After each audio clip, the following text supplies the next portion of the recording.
Assalamualaikum warahmatullahi wabarakatuh. Di video kali ini saya akan memenuhi tugas presentasi dari mata kuliah Akuntansi Manajemen yang berjudul Analisis Biaya, Volume, dan Laba sebagai Alat Perencanaan Laba. Saya sendiri Zian Intan dengan NIM 21B5050411072 dari kelompok 5. Kemudian apa sih hubungan antara biaya, volume, dan laba? Hubungan antara biaya, volume, dan laba memegang peranan yang sangat penting, sehingga dalam pemilihan alternatif tindakan dan perumusan kebijakan untuk masa yang akan datang, manajemen memerlukan informasi untuk menilai berbagai macam kemungkinan yang berakibat pada tercapainya laba yang akan datang. Kemudian, terdapat pengguna laba operasi dalam analisis GVP. Pada dasarnya ada 3 faktor yang mempengaruhi laba, yaitu biaya, harga jual, dan juga volume produksi. Kalau kita lihat di sini, biaya yang timbul untuk pengolahan suatu produk atau jasa akan mempengaruhi harga jual. Tinggi rendahnya harga jual akan berpengaruh terhadap volume penjualan. Selanjutnya, volume penjualan akan menentukan volume produksi, dan pada gilirannya, besar kecilnya produksi akan berpengaruh terhadap biaya lagi. Slide selanjutnya yaitu margin kontribusi. Margin kontribusi merupakan kelebihan pendapatan penjualan di atas biaya variabel. Margin kontribusi dapat dinyatakan dalam bentuk rasio dan margin per unit. Fungsi dari margin kontribusi tersendiri yaitu yang pertama berguna bagi manajemen untuk perencanaan bisnis karena dapat memberikan informasi yang berhubungan dengan laba potensial perusahaan. Yang kedua, perusahaan dapat menghitung berapa unit penjualan yang harus dilakukan untuk mencapai titik impas dengan harga jual tertentu. Di sini kita bisa lihat untuk margin kontribusi rumusnya penjualan dikurang biaya variabel. Untuk rasio margin kontribusi rumusnya penjualan dikurang biaya variabel dibagi penjualan.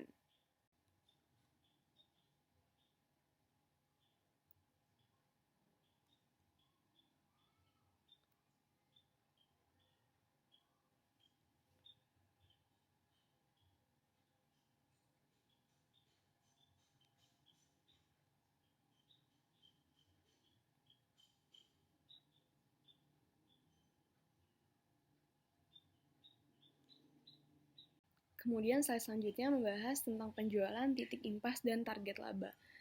Artinya pada titik penjualan unit keberapa akan terjadi titik impas dan akan memperoleh laba sesuai dengan yang sudah ditargetkan.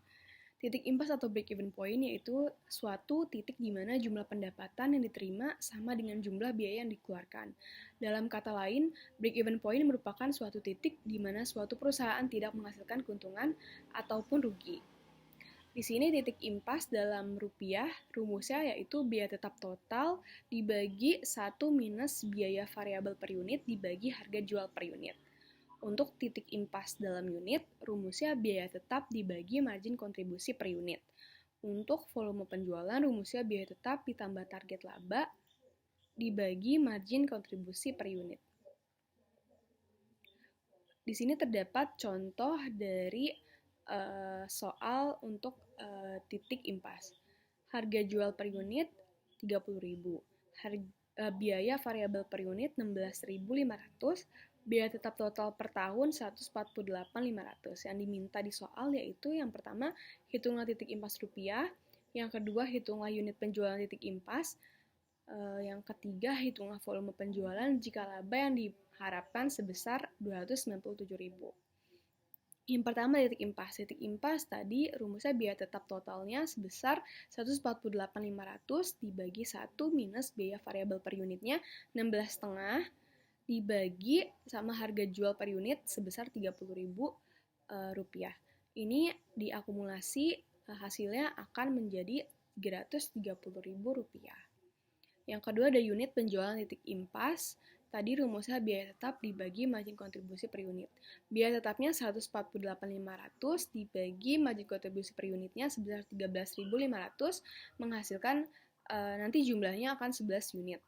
Yang ketiga, volume penjualan. Tadi rumusnya biaya tetap sebesar 148.500 ditambah target laba yaitu 297.000 dibagi margin kontribusi per unitnya 13.500 menghasilkan hasil 33 unit.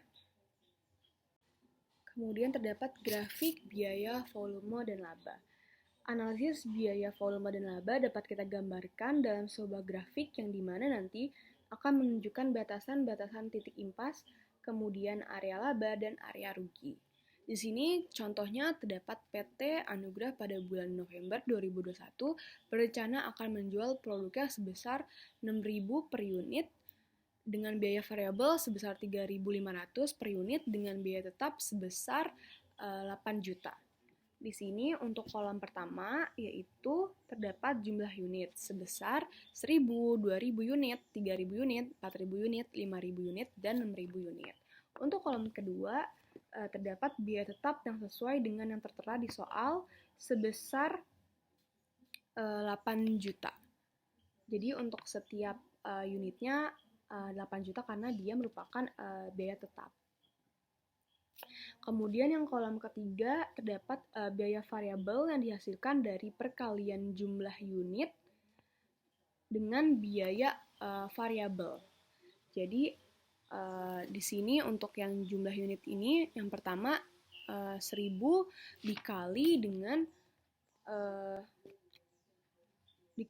dengan biaya variabel sebesar 3.500 menjadi 3.500.000. Kemudian unit yang ke 2.000 dikali 3.500 menghasilkan 7 juta dan seterusnya.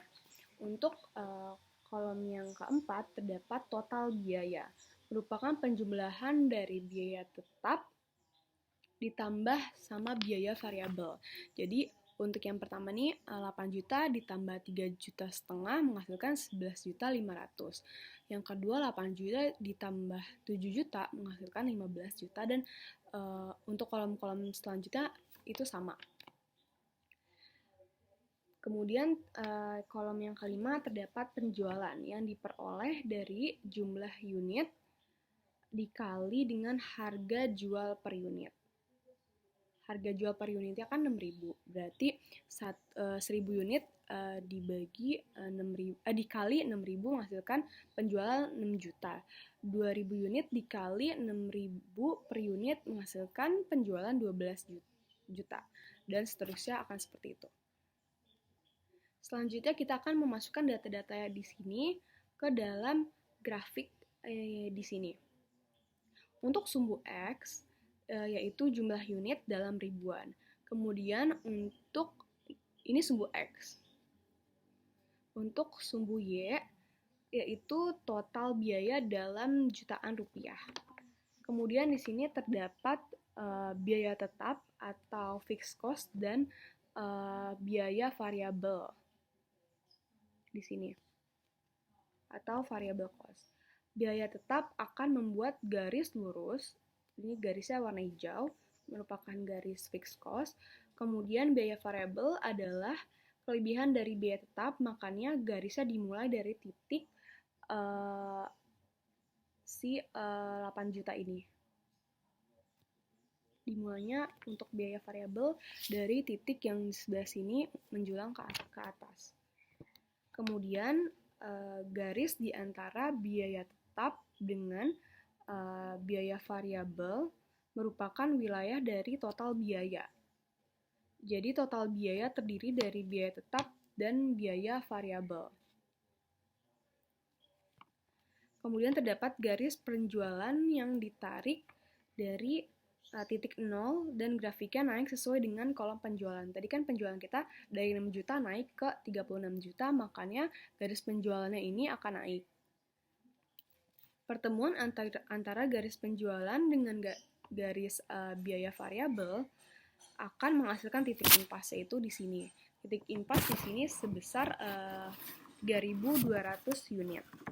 Kemudian untuk area yang di atas titik impas, area di atas titik impas itu di sini merupakan area laba. Jadi ketika sudah melewati titik impas, maka perusahaan baru memperoleh laba.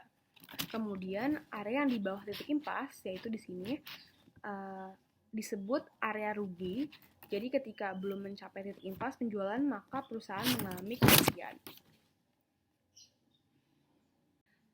Sekian dari saya, kurang lebihnya mohon maaf. Wassalamualaikum warahmatullahi wabarakatuh.